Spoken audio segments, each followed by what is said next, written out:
There is a sound that every frequent flyer knows. The captain's voice. Calm. Measured. Professional. Ladies and gentlemen, this is your captain speaking. You've heard it 100 times. About turbulence ahead. About early arrivals. About the weather in whatever city you're heading to. You stop listening after the first 3 words. Because it's always fine. It's always nothing. But on the afternoon of September 6, 2018, on board Flight 4471 from Atlanta to Seattle, a woman named Carol Dempsey sitting in row 14, seat A, heard the captain begin that exact sentence. And then, she heard something she had never heard before in 22 years of flying. She heard his voice break. Not dramatically. Not loudly. Just, catch. For half a second. Like a man who had started a sentence and suddenly realized he did not know how to finish it. Carol looked up from the book she was reading. And in that half second, something deep and instinctive in her said, something is wrong. She was right. This is her story. This is the captain's story. And this is the story of 211 people at 34,000 feet, who were about to find out just how thin the line is between a normal Tuesday afternoon and the most terrifying hour of their lives. Stay with me. Because the ending of this story is not what you think it is. The flight that should have been impossible to survive. Let me tell you something about Flight 4471 before we go back to the beginning. By the time this plane landed, and it did land, aviation investigators would spend months trying to understand how. Because what happened to this aircraft in the skies over Nevada was not supposed to be survivable under the conditions it occurred. The aircraft, an Airbus A321, experienced a catastrophic failure of its number 2 engine at 34,000 feet. Not a warning. Not a flicker. A complete, violent, uncontained engine failure, the kind where the engine doesn't just stop. It tears itself apart. Fragments of the turbine, spinning at 12,000 revolutions per minute, punched through the engine casing. They struck the fuselage. They severed hydraulic lines. They damaged the number 1 engine on the opposite wing. In the space of about 40 seconds, this aircraft went from a smooth, uneventful cruise to a crippled machine losing altitude over one of the most remote stretches of land in the United States. The nearest airport was 94 miles away. The aircraft had less than 18 minutes of controlled flight remaining. And the captain, a man named David Park, 51 years old, 24 years of flying experience, had to make a decision in the next 60 seconds that would determine whether 211 people went home that evening. There was no manual for exactly this situation. There was no checklist that covered all of it at once. There was only David Park. His hands. His training. And something else, something that does not appear in any aviation textbook, that we will get to before this story is over. But first, let me take you back. Back to Atlanta. Back to a Tuesday afternoon that started like every other Tuesday afternoon. Back to the gate. To the boarding. To the moment Carol Dempsey settled into seat 14A with her book and her coffee and absolutely no idea what the next 3 hours would bring. The captain who almost wasn't a captain. Before we go any further, you need to know who David Park was. Because this story only makes sense when you understand the man in the left seat. David Park grew up in Portland, Oregon. Second child of Korean immigrant parents. His father ran a dry cleaning business. His mother taught piano lessons from the living room of their small house on Burnside Street. Neither of them had ever been on a plane. David flew for the first time at age 14, a school trip to Washington, D.C. He sat in a window seat somewhere over the Rockies and looked down at the mountains below and felt something shift inside him. He couldn't explain it then. He still can't fully explain it now. He just knew, with the kind of certainty that doesn't need reasons, that this was what he was supposed to do. The problem was money. Flight training in the early 1990s was expensive. His parents were working 2 jobs between them. There was no flight school fund. There was no wealthy uncle, no aviation scholarship, no convenient path laid out for the kid from Burnside Street. So David Park did it the hard way. He worked after school. Weekends. Summers.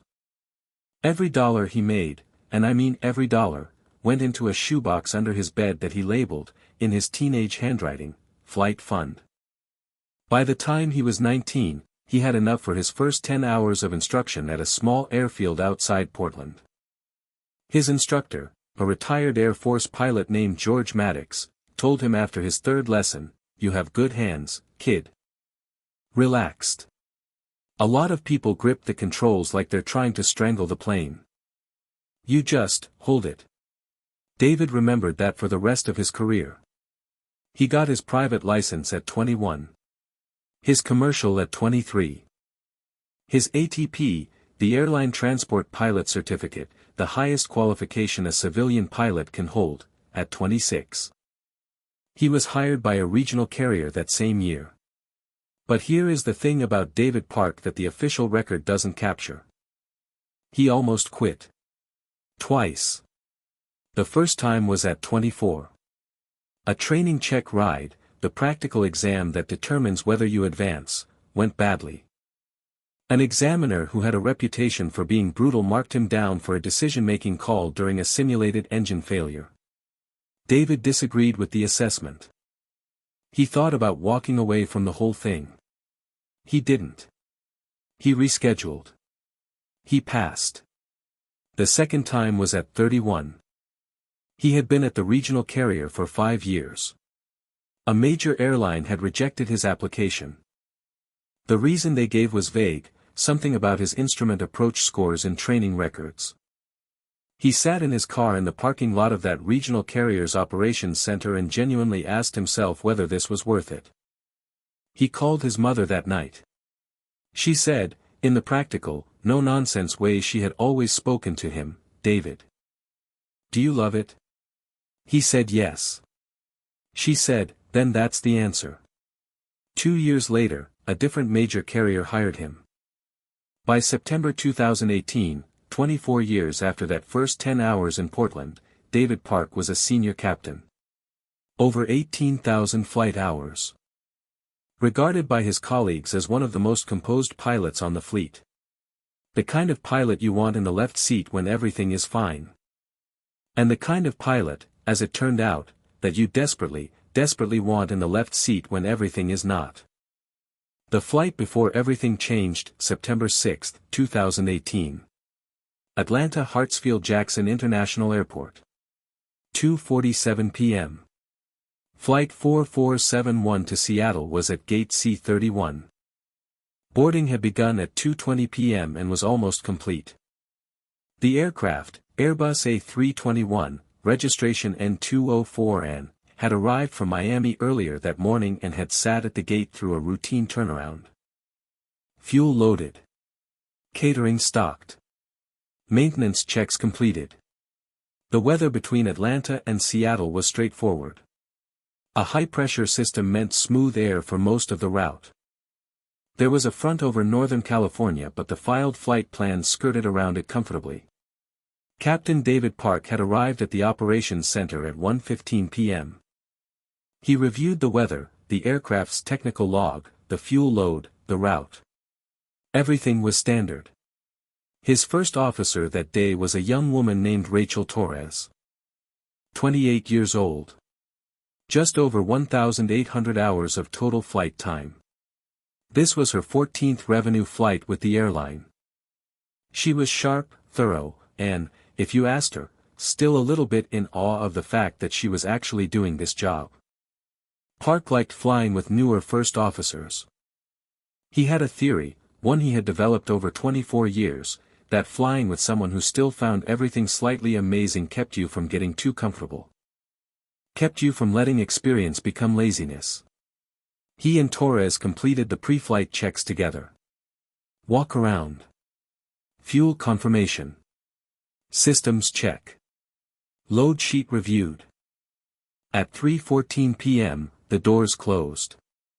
At 3:31 p.m., Flight 4471 pushed back from Gate C-31.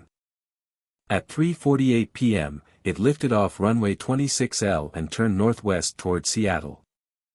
In row 14, Seat A, Carol Dempsey settled into her seat, opened her bag, and pulled out the novel she had been working through for 2 weeks. She was 44 years old, a high school biology teacher from Marietta, Georgia. She was flying to Seattle to visit her sister, who had just had a baby. She ordered coffee when the cart came by. She was about 80 pages from the end of her book. She planned to finish it before landing. She did not finish it before landing. By the time this plane touched down, Carol Dempsey would not think about that book for weeks. At 5:22 p.m., Flight 4471 was at 34,000 feet over central Nevada. On track. On time. 43 minutes ahead of schedule because of favorable tailwinds. The seatbelt sign was off. The cabin was quiet in the way that long flights get quiet, that mid-journey stillness where half the passengers are asleep, half are watching movies, and the flight attendants have settled into their jump seat conversations. Captain Park was monitoring the instruments. First Officer Torres was flying, standard practice on most airlines, where the 2 pilots alternate legs. Park was watching. Thinking about nothing in particular. The way you can only think about nothing in particular after 18,000 hours. At 5:23 p.m. and 41 seconds, Engine 2 failed. Not the way engines usually fail in the textbooks. Not a gradual wind down. Not a sensor warning and then a controlled shutdown. A bang. Loud enough that passengers 3 rows from the back of the aircraft heard it clearly. Loud enough that Carol Dempsey looked up from her book before she even consciously registered the sound. The aircraft shuddered. Hard. Like something had hit it. Then a second sound, lower, grinding, as turbine fragments from the disintegrating engine tore through the casing and struck the fuselage. In the cockpit, every alarm in the ICAS system seemed to fire at once. Torres's hands went to the controls instinctively. Park was already reaching for the thrust levers. And somewhere in the back of his mind, beneath the checklists firing in sequence, beneath the radio calls forming, beneath the 24 years of training doing exactly what training is supposed to do in exactly these moments, David Park registered one thought. Not panic. Not fear. Not despair. Just a single, clear, almost quiet thought, this is real. 18 minutes, here is what you need to understand about an uncontained engine failure at 34,000 feet. When a turbine blade fails catastrophically, when it doesn't just stop spinning but tears apart at 12,000 revolutions per minute, the fragments don't stay inside the engine. They punch through the casing. They travel outward at velocities that can exceed 1,500 feet per second. On Flight 4471, those fragments hit 3 things. First, the hydraulic lines running beneath the left wing. 2 of the 3 hydraulic systems were compromised. The aircraft's flight control surfaces, the things that make a plane turn, climb, descend, suddenly had reduced response. Second, the fuselage skin. 3 punctures. None of them catastrophically large. But large enough that pressurization began to bleed off.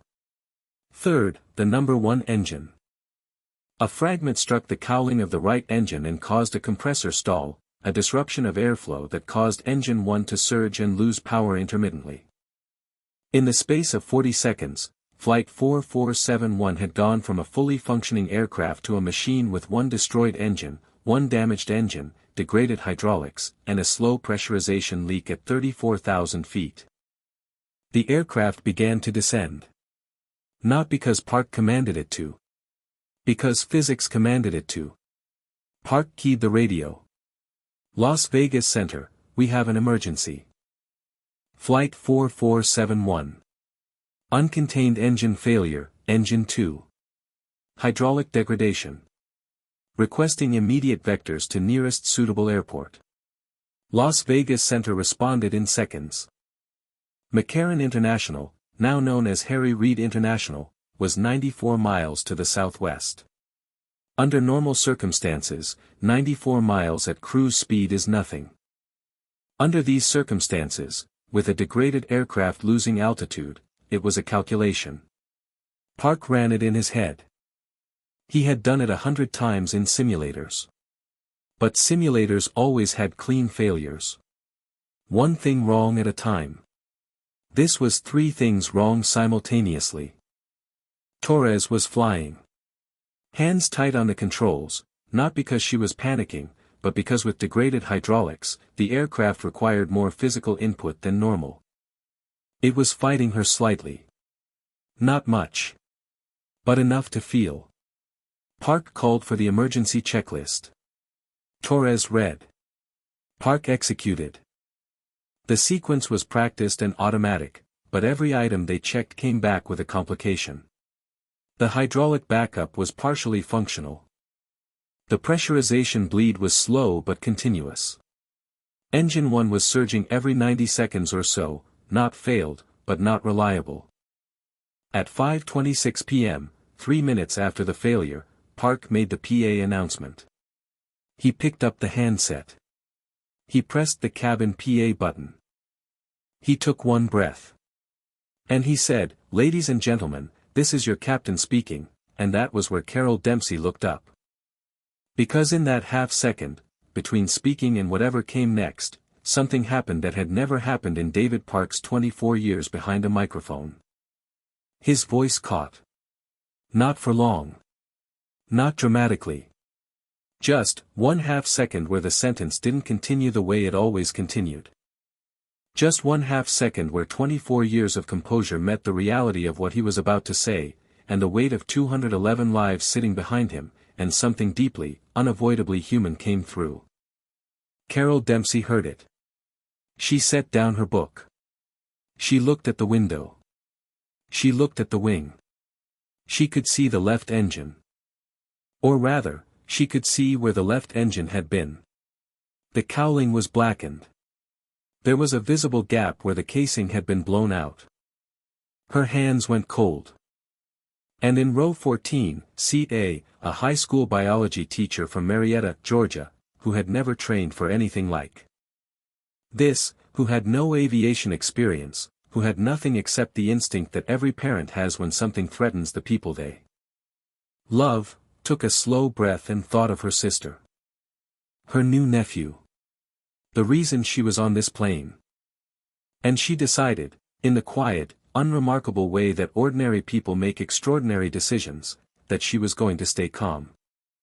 That she was going to be the person in row 14 that the people around her needed. She reached across the aisle and put her hand on the arm of the man next to her, a businessman she had not spoken to since boarding, who had gone completely white. She said, "It's okay. They know what they're doing." She did not know if that was true. But she said it anyway. In the cockpit, Park finished the PA. He told the passengers there was a mechanical issue. That they were diverting to Las Vegas.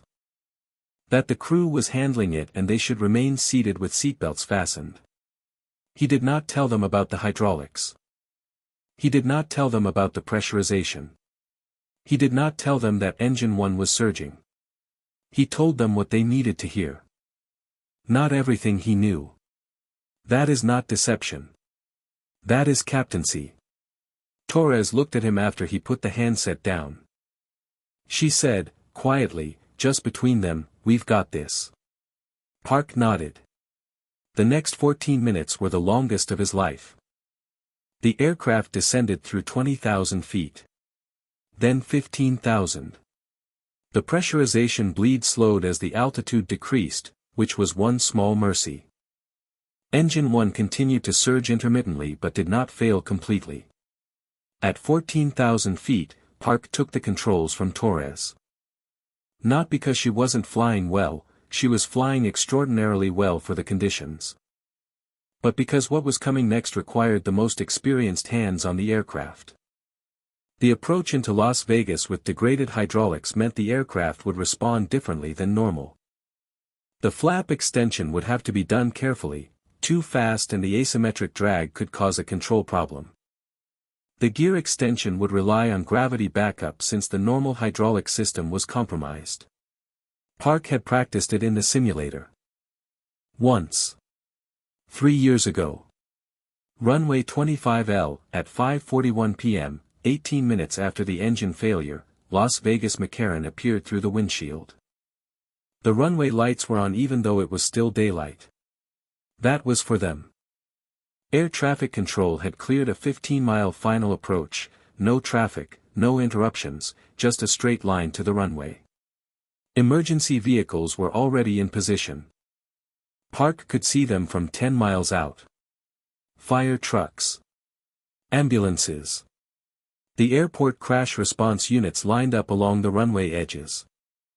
He had never flown an approach with that many vehicles watching him. He flew it anyway. He configured the aircraft slowly. Flaps in stages. Gear down on gravity backup, it came down with a thud that made passengers gasp, but it locked. Green lights on the indicator. Down and locked. Torres ran the final checklist. Park flew. At 500 feet, he looked at the runway threshold ahead of him and thought, in the calm, focused, almost detached way the brain works in these moments, about his mother's piano lessons. About the shoebox under his bed labeled Flight Fund. About George Maddox telling him he had good hands. Just hold it, Maddox had said. Don't strangle it. He held it. At 5:44 p.m., the wheels of Flight 4471 touched runway 25L at Las Vegas McCarran International Airport. Firm. Deliberate. Both main gear together. The aircraft rolled out. The thrust reversers deployed, asymmetric because engine 2 was gone, so Park used differential braking to keep the aircraft centered on the runway. It worked. The plane stopped. For 3 seconds, there was complete silence in the cabin. And then, the sound that Park would later say he would never forget for as long as he lived. Applause. Not polite applause. Not the golf clap that sometimes happens when planes land in bad weather. Genuine, overwhelmed, we are alive applause.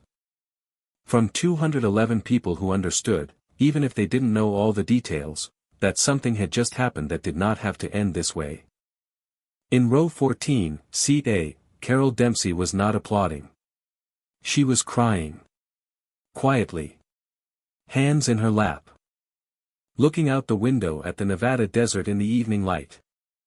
The man in the aisle seat, the businessman she had steadied with her hand, looked at her and said, "You kept me calm." "Thank you." She shook her head. "You would have been fine," she said. He shook his head back. "No," he said. "I really wouldn't have." What this flight left behind, the investigation that followed took 11 months. The NTSB and the FAA both conducted full reviews. The engine manufacturer sent engineers to examine the recovered fragments. The airline opened its maintenance records for the previous 18 months. What they found was this. The turbine blade that failed had a metallurgical defect, a flaw in the manufacturing process that created a microfracture in the blade root. Under normal circumstances, the blade would have been identified during a scheduled borescope inspection. But the aircraft had been through a maintenance cycle 6 weeks earlier that had missed this specific component due to a documentation error. A task that should have been signed off by a second inspector had been completed by only one. One missed signature. That was the gap. The investigation also examined something less tangible, the decision-making in the cockpit during those 18 minutes. Not to assign blame, but to understand what worked. What they found was that Park's decision to keep Torres flying the aircraft for the first 3 minutes, even as he ran checklists and managed communications, was critical. It kept both pilots task-loaded and focused. It prevented the kind of cognitive tunnel vision that can happen when one pilot tries to do everything at once. They also found that Torres's 1,800 hours, her relative inexperience, was not a liability. It was, in a strange way, a strength. Because she had not yet developed the deeply grooved assumption patterns that experience can create. When Park told her what they were dealing with, she processed it at face value. She did not reach for the comfortable explanation. She accepted the reality immediately and flew accordingly. 3 things changed in commercial aviation as a direct result of Flight 4471. First, the inspection documentation protocol for turbine blade components on CFM and IAE engine families, the 2 most common engine types on Airbus narrow-body aircraft, was revised. The 2 inspector sign-off requirement that had existed in theory but been inconsistently applied was made mandatory and electronically enforced. A digital sign-off system was implemented that physically cannot be completed by a single engineer. Second, the multi-system emergency scenario, the situation where more than one critical failure occurs simultaneously, was added as a mandatory annual simulator training event for all captains and first officers at airlines operating under FAA Part 121. Previously, multi-system failures were trained but not required annually. Now they are. Third, and this is the one that matters most, I think, the crew resource management guidance for mixed experience crews was updated. The old guidance emphasized the captain's authority and the first officer's supporting role. The new guidance explicitly states that in high workload emergencies, task distribution should be based on capacity and skill in the moment, not solely on seniority or rank. In plain language, it says that a first officer who is flying well should keep flying, even if the captain could take over. Because 2 people doing 2 jobs well is better than 1 person trying to do everything. David Park had known that intuitively for 24 years. Now it is written down. Carol Dempsey went to Seattle. She met her sister. She held her new nephew, a boy named James, 7 weeks old, with enormous dark eyes that seemed to already be taking in everything around him. She told her sister what had happened on the flight. Her sister held James a little tighter. A few weeks later, Carol was contacted by the NTSB. They were conducting passenger interviews, standard procedure for major incidents.